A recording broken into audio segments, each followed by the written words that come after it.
Yoho, apa kabar nakama semuanya? Semoga nakama semua selalu dalam keadaan yang sehat-sehat saja.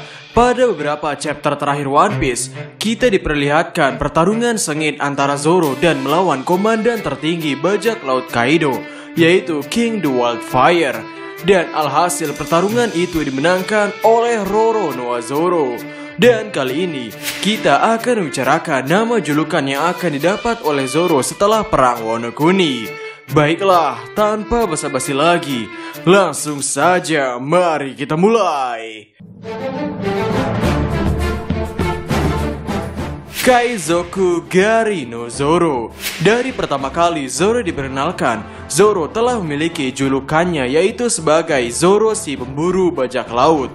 Pada saat sebelum Zoro bergabung dengan Monkey D. Luffy dan menjadi bajak laut, kegiatan Zoro untuk memenuhi kebutuhan sehari-harinya adalah dari mendapatkan imbalan atas bajak laut yang memiliki harga buronan yang dikalahkannya. Ya, waktu itu Zoro benar-benar pure merupakan seorang pemburu bajak laut.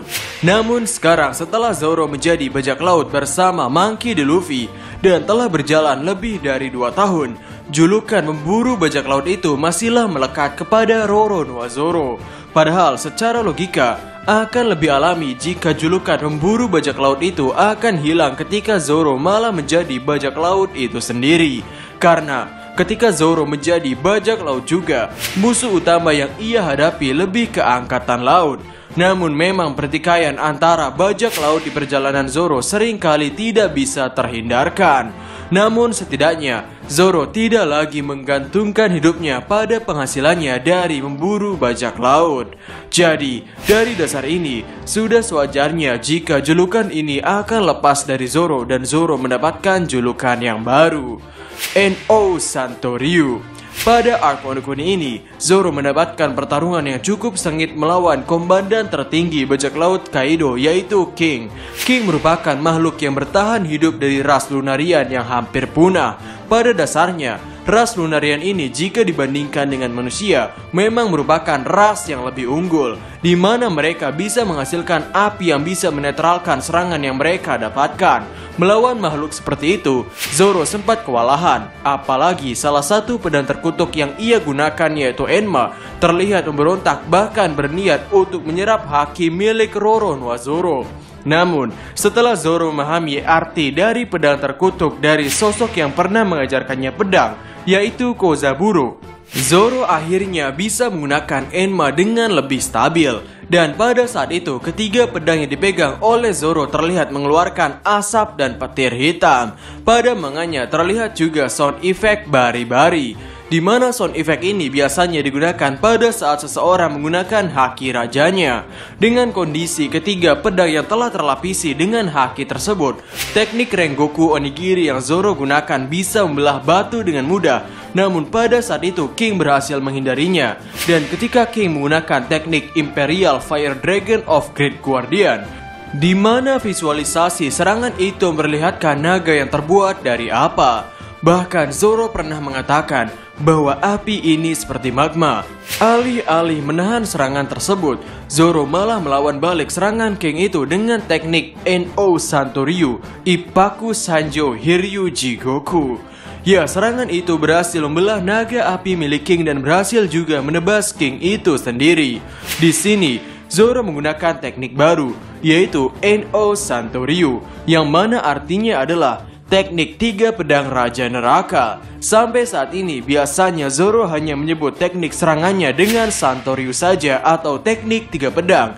Memang ada beberapa teknik yang mengalami peningkatan, seperti Sanzen Sekai yang menjadi Ichidai Sanzen Sekai. Namun peningkatan dari Santoryu sendiri barulah pertama kali, yaitu menjadi No Santoryu atau teknik 3 pedang Raja Neraka. No Zoro. Zoro yang saat ini telah mengalahkan komandan tertinggi Yonko dan juga merupakan salah satu anggota terkuat kelompok topi jerami, bukanlah akan sedikit kurang pantas jika julukan yang Zoro miliki hanyalah sebagai Zoro si pemburu bajak laut. Mengenai pergantian julukan pula sudah pernah terjadi pada beberapa anggota kelompok topi jerami. Seperti contohnya adalah Usopp. Julukannya berganti dari Sogeking menjadi God Usopp. Kemudian Brook, julukannya berubah dari Hana Utabrook atau Pesenandung Brook menjadi Soul King. Jadi sangat memungkinkan jika hal yang sama terjadi pada Roronoa Zoro.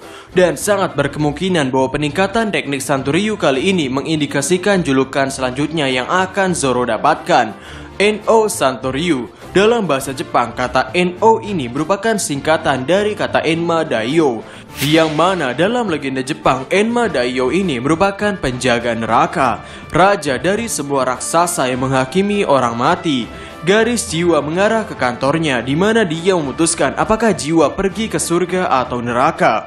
Bagi orang yang telah melakukan banyak kejahatan, mungkin Enma Daio ini merupakan sosok yang menyeramkan. Namun bagi orang yang memiliki perilaku baik, sosok Enma ini adalah sosok yang memberikan izin untuk masuk ke dalam surga. Secara aktual, hal yang dilakukan Zoro saat ini adalah, di satu sisi ia melawan para bajak laut yang ditakuti oleh orang-orang. Di sisi lain ia juga menyelamatkan orang-orang yang tertindas dari bajak laut itu.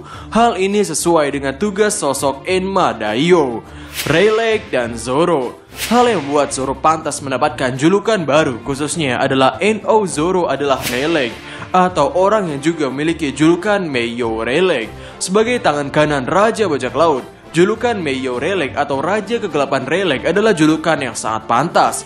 Dan suatu saat, ketika Luffy sudah tidak lagi dipanggil dengan nama Luffy si topi jerami, namun ketika dipanggil dengan nama Sang Raja Bajak Laut Luffy, sebagai sosok yang dianggap sebagai tangan kanan dari Raja Bajak Laut itu, sangatlah pantas jika memiliki julukan seperti No Zoro atau Raja Neraka Zoro. Mengenai kemiripan Zoro dan Rayleigh, mungkin Nakama sudah hafal betul. Seperti Zoro dan Rayleigh merupakan sosok nomor 2 dalam bajak lautnya. Sama-sama merupakan pengguna haki raja, sama-sama memiliki luka pada matanya, sama-sama bukan merupakan pengguna buah setan. Jadi terlihat di sini sepertinya Oda Sensei memang mempersiapkan sosok Zoro akan menjadi seperti sosok Rayleigh, yaitu sebagai tangan kanan Raja Bajak Laut dan memiliki julukan yang berkaitan dengan raja, yaitu No Roronoa Zoro atau Raja Neraka Roronoa Zoro. Jika memang Zoro akan menjadi sosok seperti Rayleigh yang merupakan tangan kanan Goldie Roger dan juga wakil kapten dari bajak laut Goldie Roger, mungkin sudah dekat waktunya pula Zoro akan dinyatakan secara resmi bahwa dia adalah wakil kapten dari bajak laut topi jerami. Karena memang sampai saat ini Zoro belum secara resmi dijuluki sebagai wakil kapten bajak laut topi jerami. Jadi mungkin sekian dulu pembahasan kita mengenai julukan yang akan didapatkan Zoro setelah perang Wano Kuni, yaitu No Roronoa Zoro atau Raja Neraka Roronoa Zoro. Sehingga bagaimana menurut nakama semuanya? Silahkan tulis pendapat atau koreksi nakama semua di kolom komentar di bawah. Oh ya, bagi nakama yang ingin memesan case One Piece, sekarang bisa order melalui Shopee atau melalui nomor WhatsApp di kolom deskripsi di bawah. Namun, kami sarankan melalui nomor WhatsApp saja agar lebih cepat untuk diproses. Ho! Jadi, kami Diskusope dan terima kasih banyak.